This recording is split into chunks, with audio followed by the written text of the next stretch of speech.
हम जीवन में जो कुछ भी करते हैं खुशी पाने के लिए करते हैं, लेकिन दुर्भाग्य से खुश रहना काफी मुश्किल काम लगता है। हमें लगता है कि खुश रहने के लिए कुछ खास तरह के हालात होने चाहिए, तभी हम खुश रह सकते हैं। लेकिन ऐसा नहीं है। श्री कृष्ण कहते हैं कि कुछ आसान से नियम हैं जिन्हें अपनाकर हर हाल में हम खुश रह सकते हैं। किसी इंसान की पहली और सबसे महत्वपूर्ण जिम्मेदारी एक खुश मिजाज प्राणी होने का है। खुश रहना जीवन का चरम पहलू नहीं है, ये जीवन का बुनियादी पहलू है। अगर आप खुश नहीं हैं तो आप अपने जीवन में कुछ नहीं कर सकते।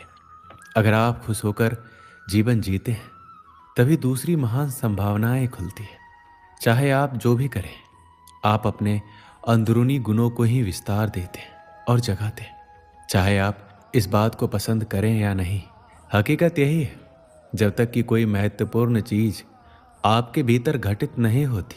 इसलिए अगर आप दुनिया के बारे में चिंतित हैं,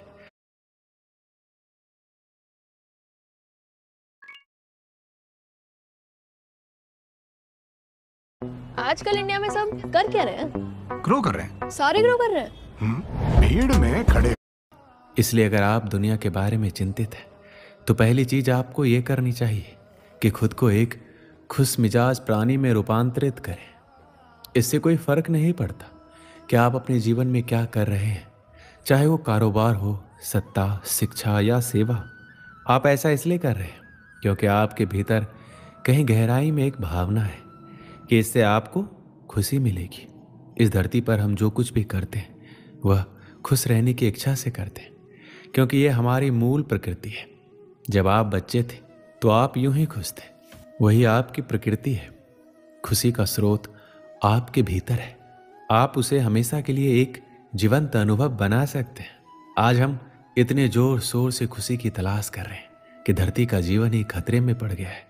अगर आप मुड़कर अपने जीवन को देखें तो आपके जीवन के सबसे खूबसूरत पल वो थे जब आप अपनी खुशी को अभिव्यक्त कर रहे थे, ना कि जब आप उसकी तलाश कर रहे थे। जो आप बचाते हैं वह आपका कभी गुण नहीं होगा। जो आप फैलाते हैं, जो आप बिखेरते हैं, वह आपका गुण होगा।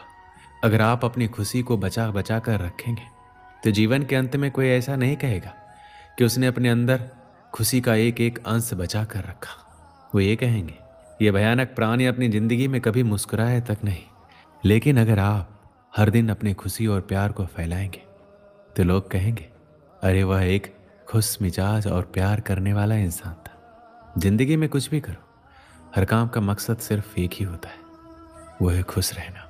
चाहे बात पैसा कमाने की हो, कैरियर बनाने की हो या फिर किसी फील्ड में टॉप पर पहुंचने की। इंसान अपने जीवन में सब कुछ खुश रहने के लिए करता है, क्योंकि जो खुश है वही स्वस्थ भी है, और जो खुश है और स्वस्थ है उससे ज़्यादा किस्मत वाला कोई अन्य नहीं हो सकता। जब तक हम ये नहीं समझेंगे कि खुशी क्या है, तब तक हम खुश कैसे रह पाएंगे। इसलिए हमें ये जानना आवश्यक है कि आखिर खुशी है क्या। सभी के लिए खुशी एक समान नहीं होती। यदि किसी छोटे बच्चे को रोड पर चलते हुए 10 के नोट मिल जाए तो उसे बहुत खुशी होगी। किसी बड़े लोग को 10 का नोट मिल जाए तो उसे शायद इतनी खुशी नहीं मिल पाए। आप जिस लड़का या लड़की से प्यार करते हो, यदि आपकी शादी उससे हो जाए तो आपको खुशी मिलेगी। यदि उसी लड़की लड़का के साथ किसी दूसरे लड़के का शादी हो जाए तो उस लड़के को इतनी खुशी नहीं मिलेगी। इसलिए आपको किस काम में खुशी मिलती है ये सिर्फ आप ही जानते हैं। जिसे करने से, जिसे देखने से, जहाँ जाने से आपके दिल में आनंद की उत्पत्ति हो, वही खुशी है। इसलिए सभी व्यक्तियों की खुशी के कारण अलग अलग हो सकते हैं, लेकिन खुश कैसे रहा जाए यह नियम सभी व्यक्ति पर एक समान लागू होता है। जिसे आप मेरा मन कहते हैं वह असल में आपका नहीं है। आपका कोई मन नहीं है। जिसे आप मेरा मन कहते हैं वह बस समाज का कूड़ेदान है। कोई भी जो आपके पास से गुजरता है वह आपके दिमाग में कुछ ना कुछ डाल जाता है। आप वाकई ये चुन नहीं सकते कि किससे आपको चीज़ें ग्रहण करनी है और किससे नहीं करनी। अगर आप कहते हैं मुझे ये व्यक्ति पसंद नहीं है तो आप किसी भी और से ज़्यादा उस इंसान से ग्रहण करेंगे। अगर आपको इस बात की जानकारी हो कि उसे ठीक करके इसे इस्तेमाल करना है तो ये कूड़ेदान उपयोगी हो सकता है। जब आप सुबह उठते हैं तो पहली चीज़ आपको ये करना चाहिए कि आप मुस्कुराइए, क्योंकि लाखों लोग कल सोए थे, आज नहीं उठे, मगर आप उठे। ये सबसे कीमती चीज़ है कि आप जीवित हैं। और जो भी आपके लिए मायने रखता है वह जीवित है। इस दुर्भाग्यपूर्ण रात जब इतने सारे लोग नहीं उठे, इतने सारे लोगों के प्रियजन नहीं उठे, तब आप और आपके प्रियजन उठ गए। क्या ये शानदार चीज नहीं है? इसका महत्व समझिए और कम से कम मुस्कुराएं। दिन के 8 से 9 घंटे हम काम करने में बिता देते हैं। काम करना अति आवश्यक है, लेकिन सिर्फ काम की वजह से अपने दूसरे शौक को पूरा ना करना गलत है। उन चीज़ों को समय दें जिनमें आपकी रुचि है। जब आप अपने जीवन में संतुलन बनाकर रखते हैं तो आपको तनाव की शिकायत कम होती है और आप जिंदगी खुशहाल तरीके से जीने लगते हैं।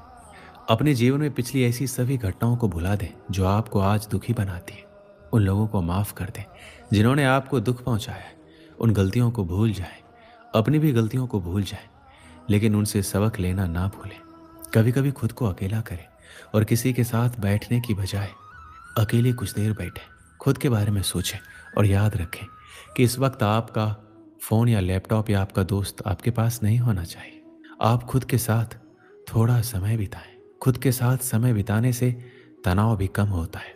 खुश रहने के लिए ज़रूरी है कि आप दूसरों की कही गई बातों को भूलना सीखें। कई लोग ऐसे होते हैं जो दूसरों की बातों को दिमाग में रखकर उनके बारे में लगातार सोचते हैं। खुद को खुश रखने के लिए ज़रूरी है कि आप नकारात्मक सोच से दूर रहें। सकारात्मक सोच आपको बुरी परिस्थितियों से निकलने में मदद करती है। दूसरों से अपेक्षा करना छोड़ दें। अगर आपको ज़िंदगी में खुश रहना है तो दूसरों से अपेक्षा करना बंद कर दीजिए। एक समय की बात है, एक दिन एक कौवा प्यासा आसमान में उड़ रहा होता है पानी की तलाश में। उड़ते उड़ते वो एक चिड़ियाघर के पास पहुंच जाता है। वहाँ काफ़ी भीड़ होती है। वो एक पेड़ की डाल पर बैठकर देखने लगता है। वो देखता है कि एक मोर के पिंजरे के पास काफ़ी भीड़ होती है। लोग काफ़ी फ़ोटो ले रहे होते हैं। कोई अनाज के दाने भी डाल रहा होता है। कौवा देखता है कि उस पिंजरे में पानी का बड़ा सा मटका भी रखा हुआ है। मोर लोगों को देख के कभी इधर जाती है कभी उधर। मोर को पंख फैलाते देख लोग बहुत खुश हो रहे थे और तालियां बजा रहे थे। कौवा ये सब देखकर दुखी हो जाता है। सोचता है, काश मैं भी इसकी तरह मोर होता, मुझे भी खूब सारा खाना मिलता, खूब सारा पानी मिलता, ना ही मुझे खाना पानी की खोज में इधर उधर परेशान होना पड़ता। लोग इस मोर की तरह मुझे भी ऐसे प्यार करते और मैं भी ऐसे ही नाचती। ये देखते देखते शाम हो गई। कौवा जाने लगा। फिर उसने देखा कि सारे लोग चले गए। मोर अकेला कोने में बैठ उदास होकर रो रहा है। कौवा को बड़ा आश्चर्य हुआ कि इस मोर के जीवन में तो सब कुछ है, फिर ये क्यों रो रहा है। कौवा पिंजरे के पास गया और जाकर बोला, अरे मोर, तुम क्यों रो रहे हो? तुम्हारे जीवन में तो सब कुछ है, खाना पानी, इतने सारे चाहने वाले, फिर रोना क्यों? मोर बोला, नहीं, मैं अपने जीवन में खुश नहीं हूँ। काश मैं भी तुम्हारी तरह कौवा होता और सबसे ज़्यादा खुश होता। कौवे को हंसी आ गई। बोला, मैं तो खुद परेशान हूँ। सोच रहा था कि मैं तुम्हारी तरह होता और तुम कौवा बनना चाहते हो। ऐसा क्यों? क्या कमी है? सब कुछ तो है, और क्या चाहिए? मोर बोला, मेरे पास सब कुछ तो है, पर वो नहीं है जो मुझे चाहिए। मुझे वो चाहिए जो तुम्हारे पास है, आज़ादी। ना कोई तुम्हें रोकने वाला है, ना कोई परेशानी। जहाँ मर्जी जाओ। ये खाना पीना किस काम का जब मैं खुल के आ जा ही नहीं सकता। अब कौवे को समझ में आ गया कि सबके जीवन में तकलीफ होती है। जहाँ सबके जीवन में उसके परिवार और परिस्थिति के हिसाब से खुशियाँ भी होती है, वहीं परेशानियाँ और गम भी। इसलिए हम जो हैं, जैसे हैं, हमें उसमें खुश और संतुष्ट रहना चाहिए। हाँ, हमें अपने और को ज़्यादा अच्छा बनाने की कोशिश ज़रूर करते रहना चाहिए, पर इसके लिए हमें दूसरों से अनावश्यक तुलना करके असंतुष्ट होने की ज़रूरत नहीं है। इस कहानी से हमें क्या सीख मिलती है? हम कभी भी संतुष्ट नहीं रहते और हर किसी को जो भी हमसे ज़्यादा खुश या अच्छा दिखाई देता है, हम उसे ईर्ष्या की नज़र से देखते हैं, जबकि हमें ऐसा नहीं करना चाहिए। हमें अपने आप में खुश रहना चाहिए। दोस्तों, इस वीडियो में बस इतना ही। मिलते हैं अगली वीडियो में। अपना ख्याल रखिएगा। जय श्री कृष्ण।